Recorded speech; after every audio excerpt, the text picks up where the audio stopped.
Good evening, Pine Bluff. I have the distinct pleasure and honor to welcome you to our 175th anniversary gala. Pine Bluff, as some of you may not know, is my home for me. I'm proud to say that I was born and raised here in our great city. Even after attending an out-of-state college, even turned down job offers after graduation there, I wanted to come home. A great decision. We've had a great celebration so far, starting with music on main event last night. We had fantastic music on one stage, and then seeing all the fraternity and sorority steppers of all ages on the other stage was awesome. Some of our mature steppers, however, last night showed they still have it. However, I noticed that some of them are not moving so well tonight. In fact, we had to help 3 of them in. This morning, we had a parade down Main Street with companies that were 100-plus-year-old, bands, floats, elected officials, and people just showing off their Pine Bluff crowd. Also during the parade, we had a flyover of modern and World War II airplanes from our own Experimental Aircraft Association chapter located at Pine Bluff Strider Field. Then this afternoon, at Pine Bluff Jefferson County Regional Park, we had a Civil War encampment with reenactors showing us what life was during that time in our history. The waterfront building also had displays honoring our 175 years. I tried my best to convince them to let me shoot one of the cannons. The only way I was going to get to do that was if the mayor got me to sit in one and then she could shoot me out of it. And that's exactly what I didn't have in mind, but she did. So here we are at our official gala. Great food, great friends, great entertainment, great speakers, and a great atmosphere. And while I'm using the word great, we have to thank our sponsors, because without them, this whole celebration would not happen. And our platinum sponsors for this evening are Reliance Bank, Simmons Bank, Smarts Auto Group, and Pine Bluff Sand and Gravel. Let's give them a round of applause.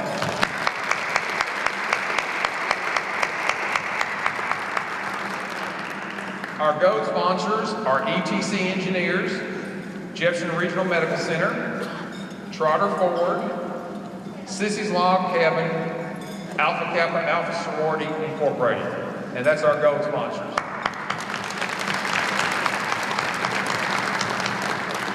Our silver sponsors are the Pine Bluff School District, Evergreen Packaging, McClellan Consulting Engineers, Fuller Health South Funeral Home, Dalloway School District, Central Maloney Incorporated, and C. Arc College. Let's give them a round.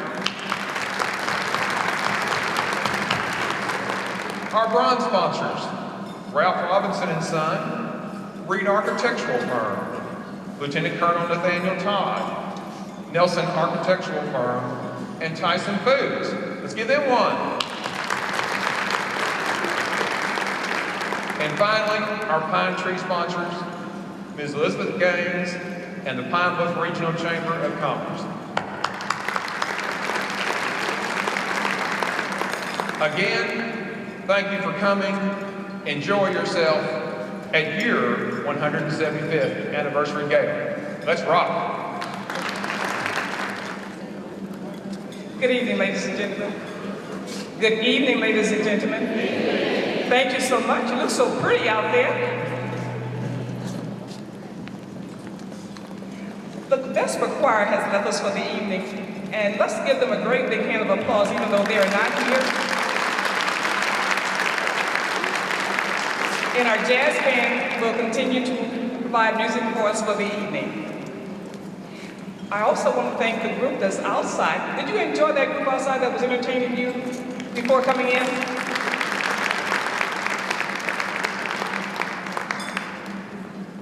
Now, at this time we will have prayer for our food. After the food is blessed, then it will be served. Then we will have a all about our history. Now, you want a person to really tell you about Arkansas history, all you have to do is sit down with a cup of tea or something, just real back, because Laura Walker knows the history of Pine Bluff. She will be giving us some Pine Bluff thoughts through the decades. Then we have a solo by a young little musician of the history of this city, because she's going forward. And her name is Leo Randall. She will do us a solo. And at the end of the program, our lovely Honorable Mayor Debbie Hollingsworth will do the presentations, recognition, and announce all of our sponsors. And I hope you have a great, great evening. At the end, we're going to have a lot of dancing like we did last night. So don't leave, because the music will start right in the back floor over there will be the dance floor. So let's enjoy ourselves this evening as we did last evening. Thank you so much and have a blessed, blessed evening.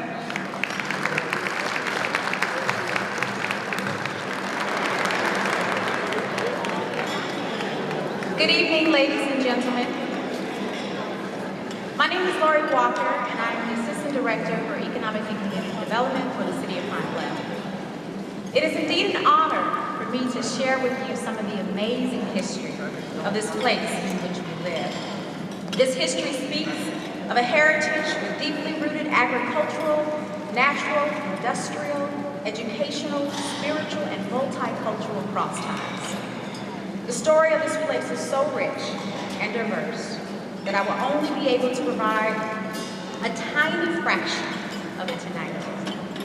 To the Mayor, City Council, other elected officials, and all the hands and minds who have helped bring this event together, I say thank you for selecting such a fitting theme for this celebration.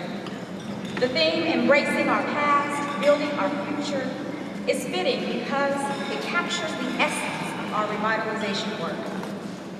As a Preserve America community, the city recognizes the importance of preserving our local history as one key to shaping the future of our community. The Preserve America program spotlights communities that protect and celebrate their heritage, that use their historic assets for economic development and community revitalization, and that encourage people to experience and appreciate local historic resources, education, and heritage tourism programs. Our work encompasses these elements and centers on a significant number of assets located within the most historic parts of our city. Assets like our abundant collection of historic downtown buildings, each with a unique history that is intricately linked with its existence and with the activities that were carried out within their walls. However, the greatest assets are the intangible ones. Stories of this place and its inhabitants, its triumphs and tragedies, its economic booms and busts, and the historical events and social political movements that would define and refine the character and constituency of the place we call Pine Bluff. Many of these stories shed light on the evolution of Pine Bluff from one of the oldest settlements on the Arkansas River to the place it is today. Or better yet, the place destined to become. Although we pause to celebrate the past 175 years of this American city, we must acknowledge that the stories of our place reach far deeper and far wider than any of us can ever fathom. If we pause and think about it, the land itself that makes up Pine Bluff has its own story in the realms of ancient and natural histories, along with the bayous and waterways that connect us even today with other places in the rest of the world. The stories of this place connect us not only to the larger story of our country, but to the stories of the development of our world. As we continue to document and interpret these stories through murals, monuments, and markers, we continue to connect current and future generations to what history tells us is the true legacy and spirit of this place, a legacy and spirit of progress. This collective spirit transcends the artificial boundaries of race, color, religion, nationality, gender, or socioeconomic status, and connects us on a level that we too often fail to acknowledge. We are connected through our sense of place. For we who live here are all Pine Bluffians. It doesn't matter if you've been here 6 months or 60 years. If you live here or have lived here, you share in the collective heritage of this place. Through this place, we are connected to the Ogapa people, known to us as the Quapaw, who migrated from the Ohio River Valley to the Arkansas River Valley and settled on the land that we now call Pine Bluff. In fact, Native American artifacts have been found on Fort Road that date back 2,000 years. These were the same people who encountered European explorers in the 16th and 17th centuries and who traded peaceably for decades with the French and Spanish at Arkansas coast. Through this place, we are connected to the French and Spanish people whose descendants were among the first non-Native American inhabitants of this land, and whose descendants still live in this area. The French certainly left their mark on this place with names such as Vaugine, Bartholomew, Imbo, and Barranquilla, and the historical settlement of Frenchtown, now known as Packentown.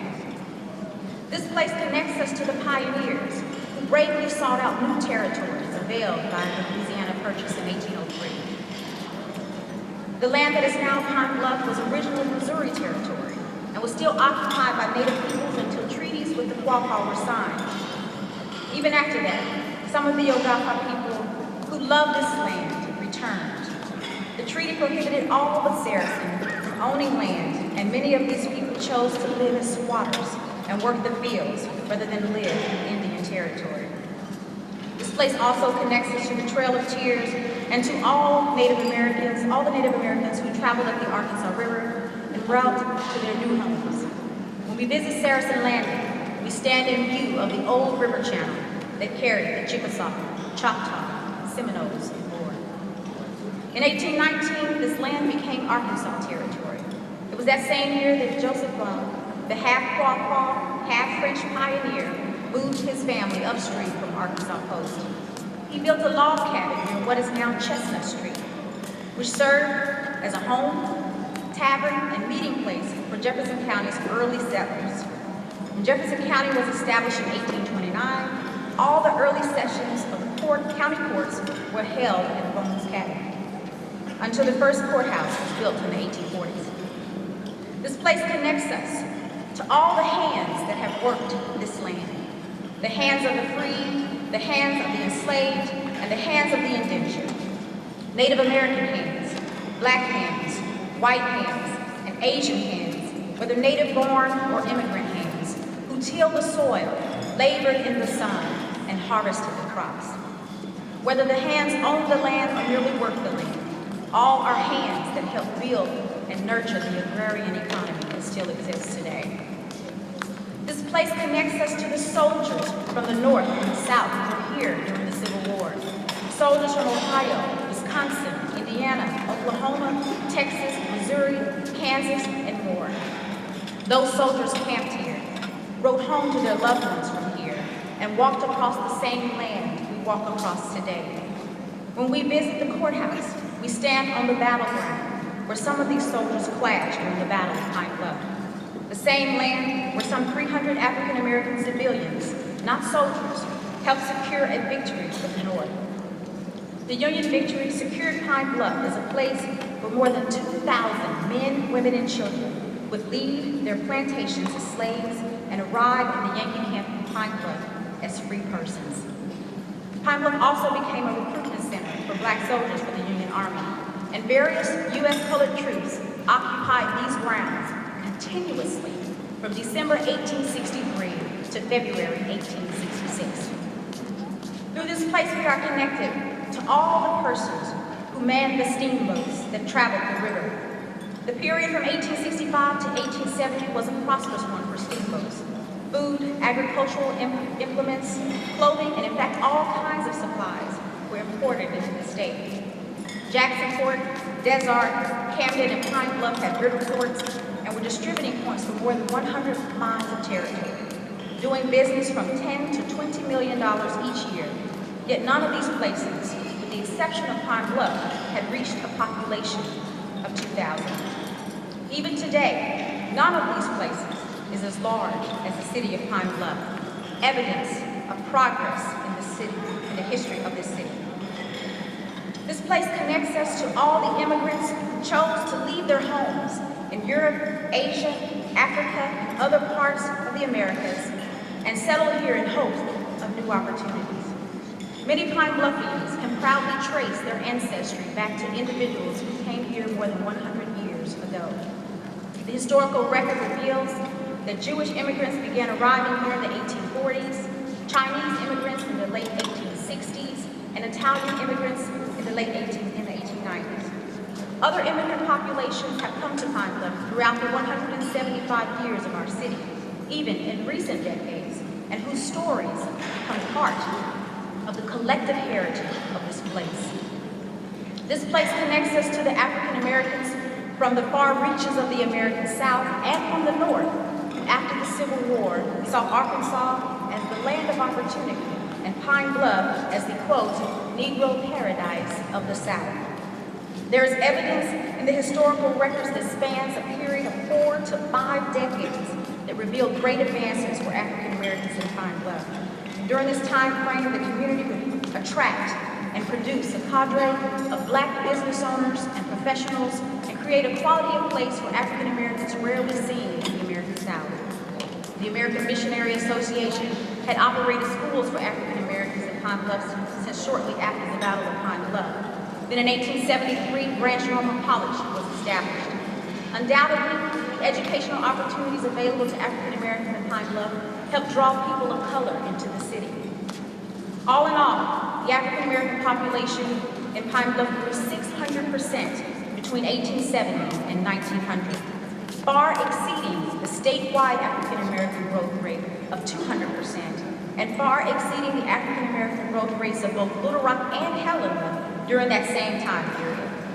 This population growth was an indicator that something special was happening in Pine Bluff.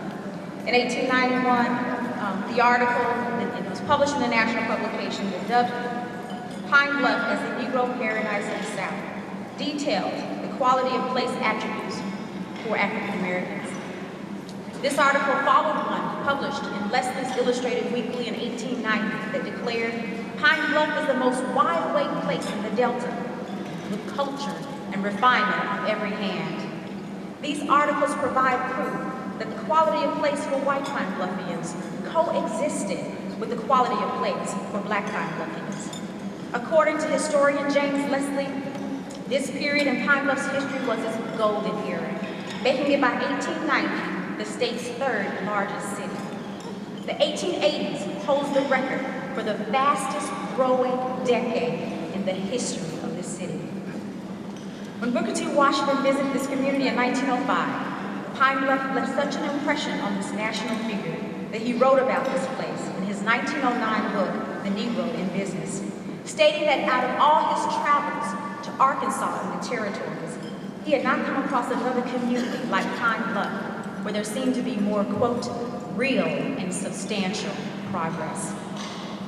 These accounts give us insight into what Pine Bluff was like before Jim Crow laws bred a culture of oppression across the American South. With each generation, Jim Crow tightened her grip on the spirits of some and ignited a fire for change in others. Nearly all of the social progress of the former years was lost to these generations, replaced with myths and propaganda that perpetuated an environment of adverse social and political conditions. As the social climate worsened, Pine Bluff lost some of its best and brightest during the Great Migration, when an estimated 6 million African Americans from southern states migrated north and west for better opportunities.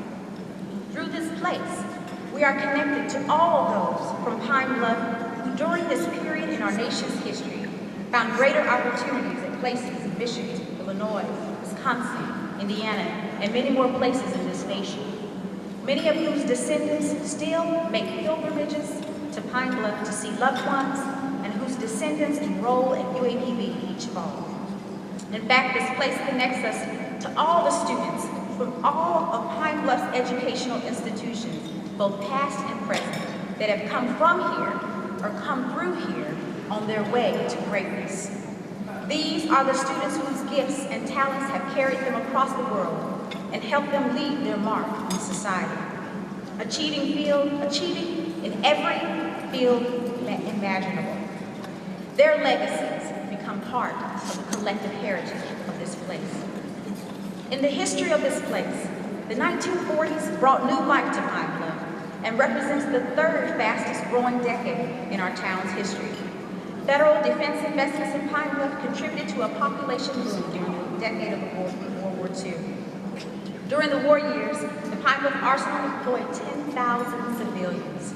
In addition to arsenal jobs, returning servicemen and women were able to take advantage of educational opportunities offered by the Servicemen's Readjustment Act of 1944, commonly known as the GI Bill of Rights. More than 1 million Black men had served in the military during the World War II and World War II, and these men shared in eligibility for educational benefits, which included tuition payments and a stipend for up to 4 years of college or other training. Enrollment at Arkansas A&M, now UAPB, had risen to its then all-time high. Enrollment in the fall of 1949 had grown 345% over its enrollment in the fall of 1943. Overall, Pine Bluff's population grew 75% during the 1940s. This place connects us to all the servicemen and women and the reservists who found themselves in Pine Bluff, including those who were here for flight training at the Army Air Corps in Wright Field during World War II. While the 1940s and 50s revved up Pine Bluff's economic engine, the engines of social reform had been placed in gear. In 1948, A&M UAPB college student Silas Hunt successfully integrated the U of A Law School, accompanied by Pine Bluff residents, attorney Harold Flowers, Wally A. Granton, and Jalevi Grice. Silas Hunt was one of the first who would become known as the 6 pioneers, 5 of whom had lived here in Pine Bluff. Pioneer and Pine Bluff lawyer Wally Granton's lawsuit against the Little Rock School Board led to one of the most infamous desegregation events in the history of this state, the integration of Little Rock Central. Pine Bluff citizens joined the forces of change during the Civil Rights Movement, including the brave young college students, Black and white, who were part of the Student Nonviolent Coordinating Committee's efforts in this city. The first sit-in happened at the former Woolworths building that still stands in our downtown. Although the Black community was split over the university's decision to expel these students for their demonstrations, the historical record reveals that their expulsion helped rally this community that was fed up with Jim Crow oppression. Yes, through this place, we are connected to all of those who organized, strategized, sat in, cried out, lobbied, and legislated for civil liberties and equal rights and protections under the law. From the Pine Bluff chapter of the Women's Suffrage League to the Civil Rights Movement, Pine Bluff patriots joined in larger social movements in our country that pay tribute to our national anthem that declares America to be the land of the free and the home of the brave. Even in the midst of these changing social conditions, the data reveal that Pine Bluff experienced significant economic growth between 1960 and 1980.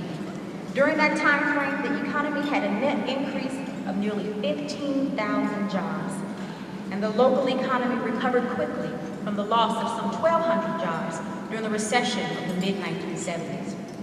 But the recession of the early 1980s hit us hard, resulting in the loss of 3,700 jobs over the course of 2 years.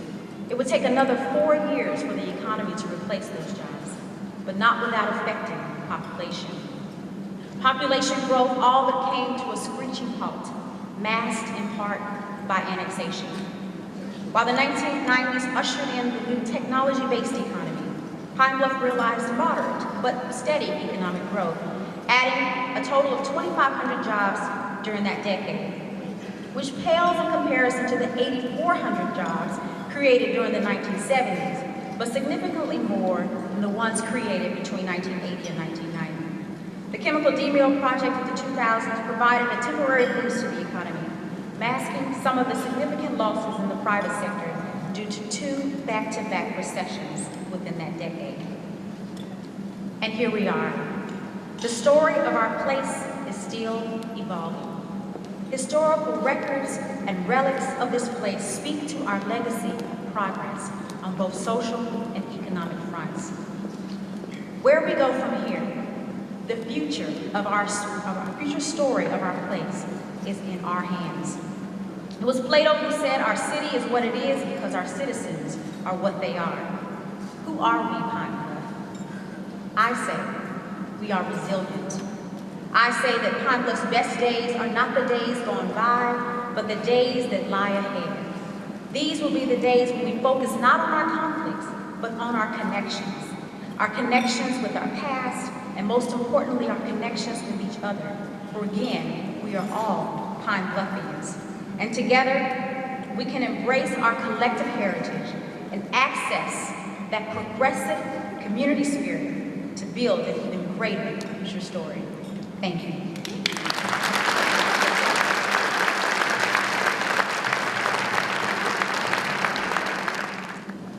Who but you could breathe and leave a trail of galaxies and dream of me? What kind of love is writing my story till the end?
grandsons. Adorable, thank you. Leah, where'd you go? Outstanding, thank you again.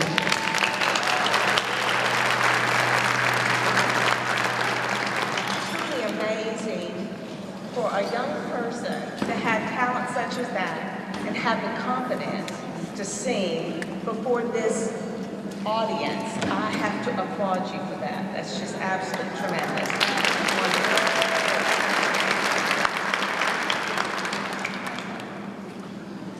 All I can say is, wow. Wow. Has this not just been absolutely an amazing weekend? Is it not wonderful? Fun, fun, fun. Starting with an exceptional business expo. Where's the chamber table?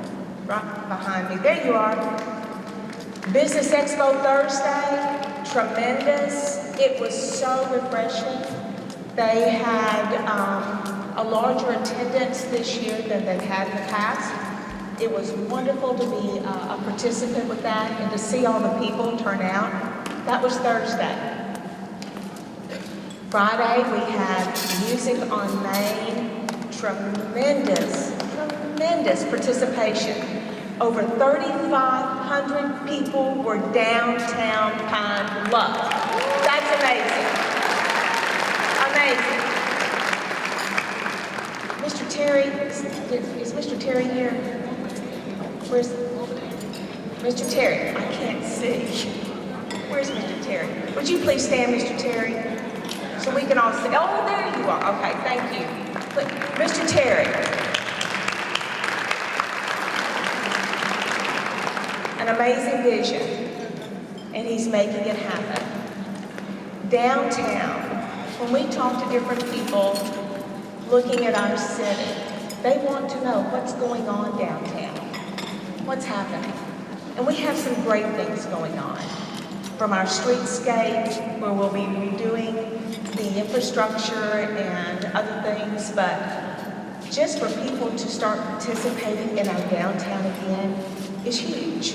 And I thank you for that. Now, I'll also have to say, those that are able to walk today, you did participate last night because we had trouble walking today. My feet were sore because we danced for a long time. And then we have today our parade, which represented the many decades, our reenactments at Regional Park. It was so much fun to drive out to Regional Park and see the line of cars that are going out to watch that. It was just absolutely wonderful. And then we have a celebration tonight. And I want to tell you just in a few moments about the purpose of this celebration tonight. But before I do so, once again, let's give a huge applause to our jazz band that's in the back here. Tremendous. Thank you so much. Our city is blessed with tremendous talent. And from the jazz band to the community band that played for us outside, beautiful music. It was wonderful to watch the people just sit and listen to the music that was provided to us. And we thank you for that as well. The Vespers Choir that created the wow when we walked in. Beautiful voices, beautiful singing, when we thank them for that as well. They had to leave early. And then Leah's mom said that we created a star, right? She had trouble picking out her outfit for tonight. She had 3 to choose from. You did good. You're precious. And I would like to, at this time, the elected officials, I would probably miss one if I were to try to call them out. Do we have any elected officials tonight? If so, would you please stand so you can be recognized? We thank you for coming out tonight. Thank you very, very much.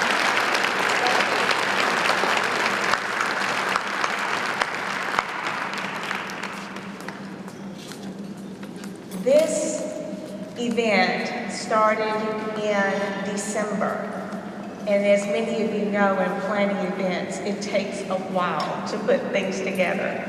This event started in December, and I would, at this time, the steering committee, the original group that came together to help expand on this idea. Would you please stand? I want you to remain standing for a moment.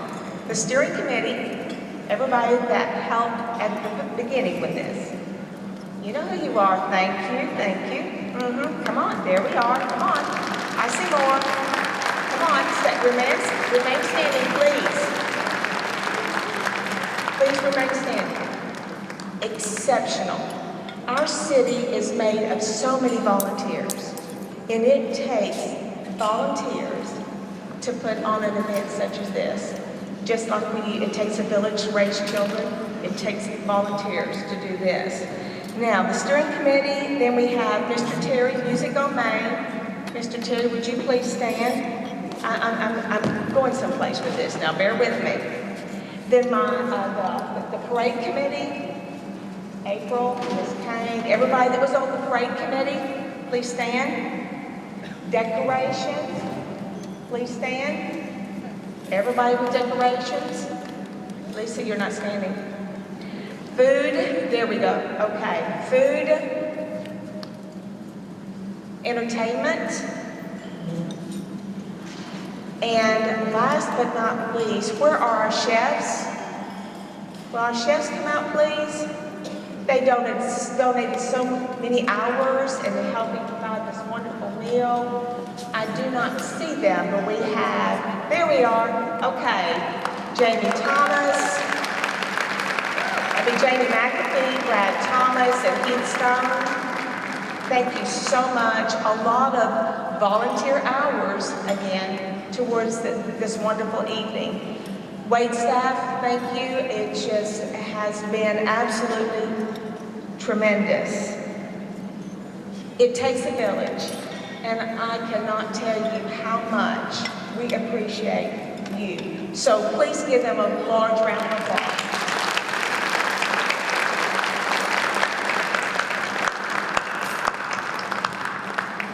Now I'm going to have to admit something. The decorations, we did not have a budget for decorations because we were trying to pinch every penny that we could. So we had someone to come through Friday morning. And so the beautiful flowers are provided by a special donation because I did not want to spend any money on that. So we, the decorations were realized out of a $150 budget. So we worked very hard on all of this. Decoration committee did great.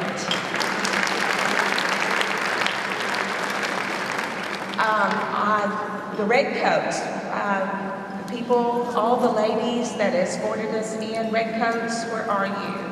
You're scattered out everywhere. Thank you, thank you. Please stand. There we go. There you are. There you are. Thank you. Thank you.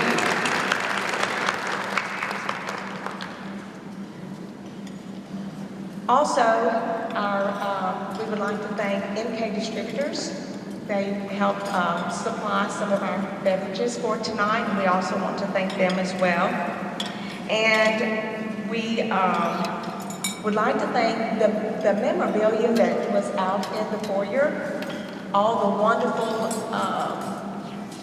articles about Pine Bluff and where we came from. That was provided by Paul Perdue, who came from Dallas and set all this up. So we'd like to thank Paul Perdue. I would be able to point you out, but I can't see anything up here. So I'm in hopes that I have not left anyone out. If I did, please forgive me. My wonderful husband and family that's put up with us since we've been doing all this. Our office staff who has worked very hard on this, thank you very much. Now, let me just take one moment to tell you about the purpose of this. The purpose of this gala is to commemorate 175 years. It's a birthday party for Pine Bluff, is the way I've been putting it. But it's also an event that we started to empower our children, to work with the 3 different school districts, which we have met with, and the superintendents and a lot of teachers. We want to empower our children, those that are academically challenged. And we're looking at K-4 through the 11th grade. We want to, and let's just get real, money speaks volumes. Money motivates children. So we're wanting to, either on a 9 weeks or a semester basis, reward and spotlight those children that have increased their grades from F to D's, D's to C's, and C's to B's. We want children to know, as a city, we are behind them. And the best way for the city to be able to partner up with the school district is to provide this type of rewards to them and recognize them. Because I think our children need it. They are our future. So when we talk about building our future, what better way can we do that? What better investment can we make than with our children? I know no better way. Returns will be phenomenal. So the purpose here is to reward our children and let them know that we as a city, we are behind them. We want to give them the tools that they can have to grow, to have the best education possible. And that's what our city, that's what our responsibility is as a citizen of our city, to empower our children. Then the 12th grade, 12th graders will receive a scholarship to UAPB and to CR. So we're hoping that this will take off and that this might be an annual event. And we'll have a committee that will be established after we recuperate from this weekend. We will start building on that committee. The committee will be made up of high school students, 11th grade and 12th grade students. We want their input as to how all of this needs to go about, along with retired teachers and some business people. So no city money was spent in this. Through the donations of our sponsors and the ticket sales, which I'm very happy to report, that we were thinking maybe 250, 300 people. Well, we sold over 450 tickets, and we think that's tremendous. First time. Thank you. So tonight we do have some children at the different school districts. We have Dalloway, Bluff High, and Watson Chapel, where they wrote essays as to what they envisioned Pine Bluff in 175 years, what they thought about it. It was very interesting to read some of these essays from a child's perspective. But anyway, we had essays, we had some, I don't know if everyone is here tonight. We had a committee to grade the essays, and they had criteria as to how they were going to do that. So we do have some winners for the essays. Am I correct, Ms. Evelyn? Okay. Are they back here? Oh.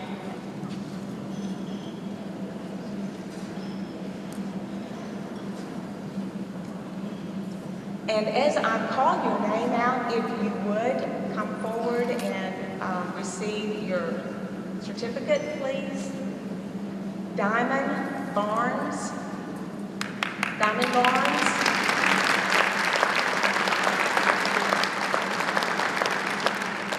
don't see them coming up. Okay. Daniel Moore.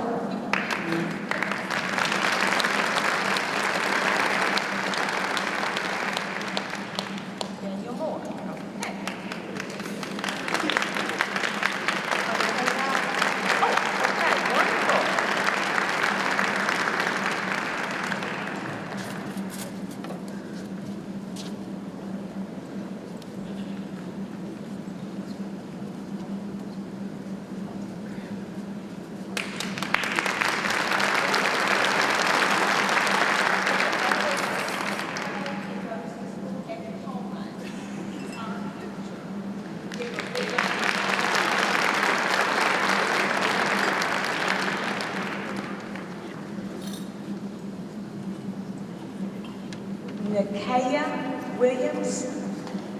Nakaya Williams.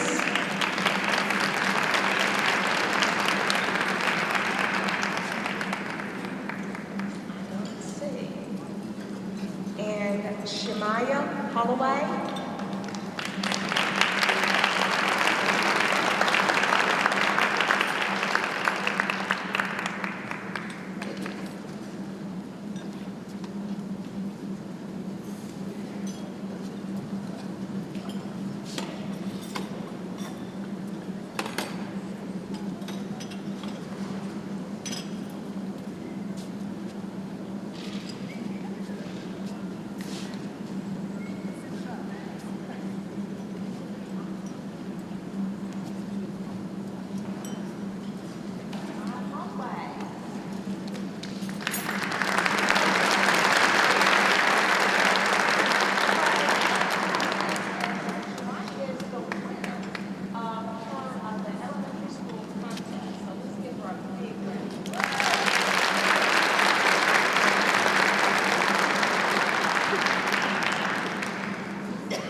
This is the high school division. We have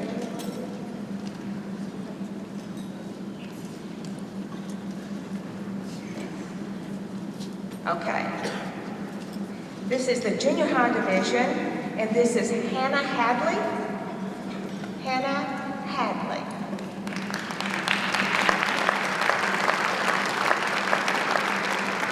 Okay, this is Hannah.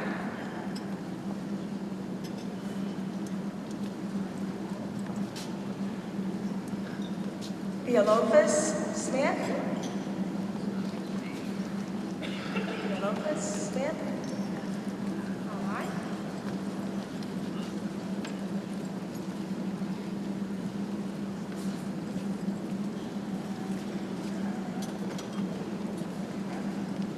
Austin McDonald.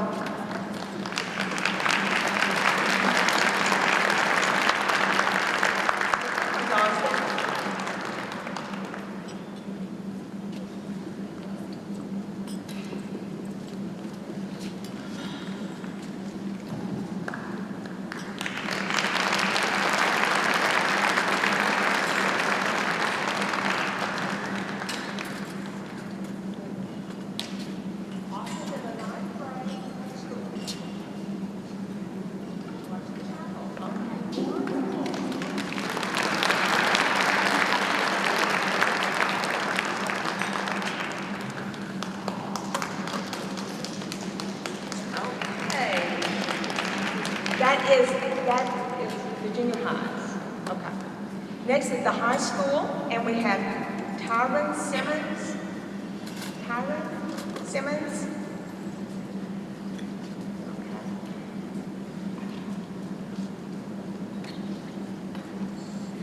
Okay. Kentorius White.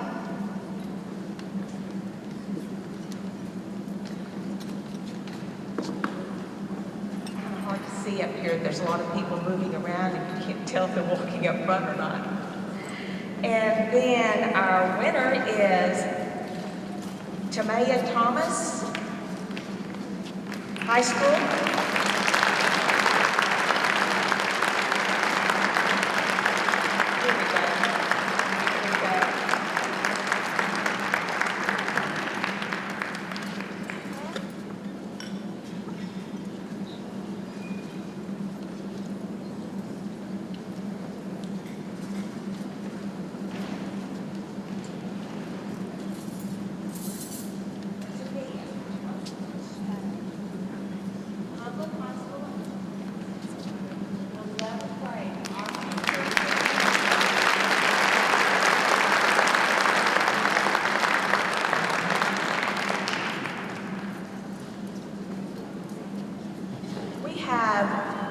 Our different school districts, we have Watson Chapel, Pablo Pie, and Darlaway. Would the school districts please, or teachers that are affiliated with those school districts, would you please stand so we can recognize you and thank you for the awesome job that you do?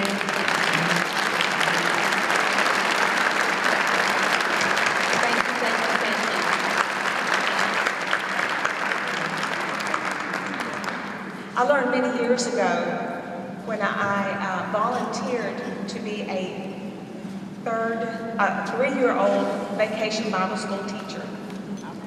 I realized that I did not miss my calling, so I thought, I'm going to try it one more time. So I was a 3rd grade Sunday school teacher.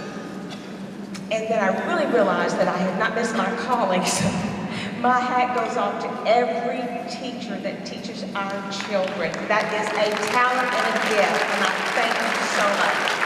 Thank you, thank you, thank you. Okay, we've got a basket here. Who's going to draw the winners? We will be drawing for 2 scholarships to be given to UAPB and 2 scholarships to CDARC tonight. And so this is the drawing, and the students are present. So each scholarship will be in the amount of $500 each to go towards their tuition, books, or whatever it may be. These are from CDARC. Okay. Brittany Towery. Towery, Towery. Brittany, please come on up. If you will, stand right here in front, please.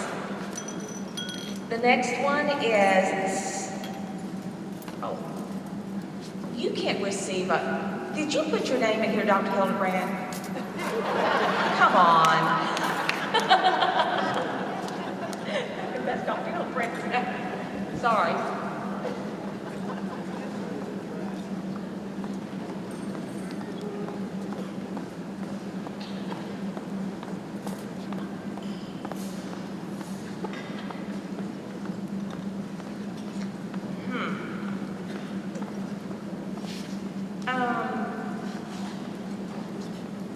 I think she stuffed the ballot box on this one.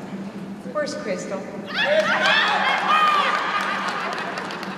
This was a legitimate drawing. Crystal Green, where are you?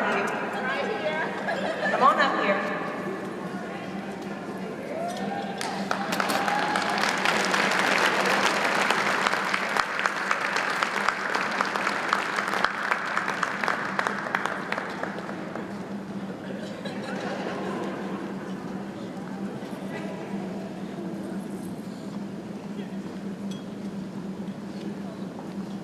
It's my other daughter.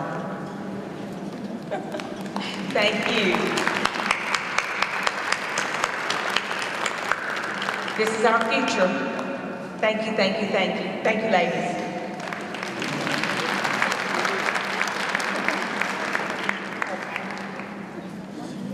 The next 2 recipients are from UAPB.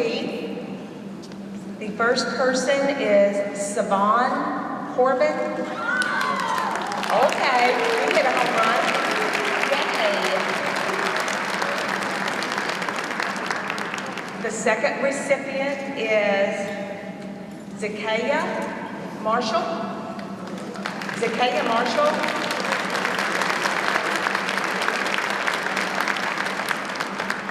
Okay, here we go.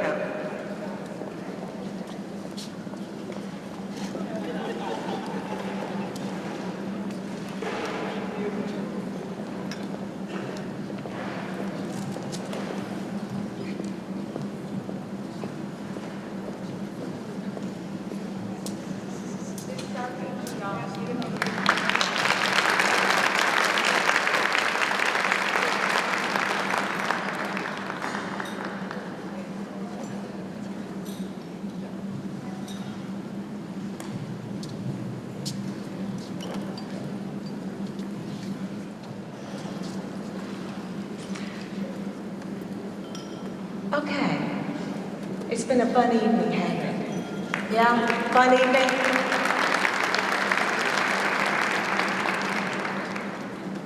I told this one person that I was not going to embarrass them, but I've got to anyway. We've got a group of ladies back over in that corner, right back over there, that are very, very special. And let's see. I see Miss Lois, I see Crystal, I see Lynette, I see, where's Floretta? Is Floretta hiding? Oh, there she is. Okay. Floretta is the one that brought all this together with all the decorations. And yes,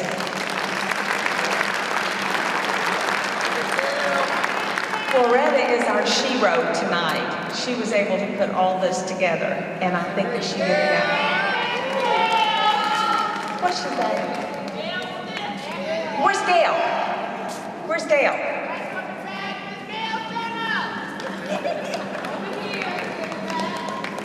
I did it again.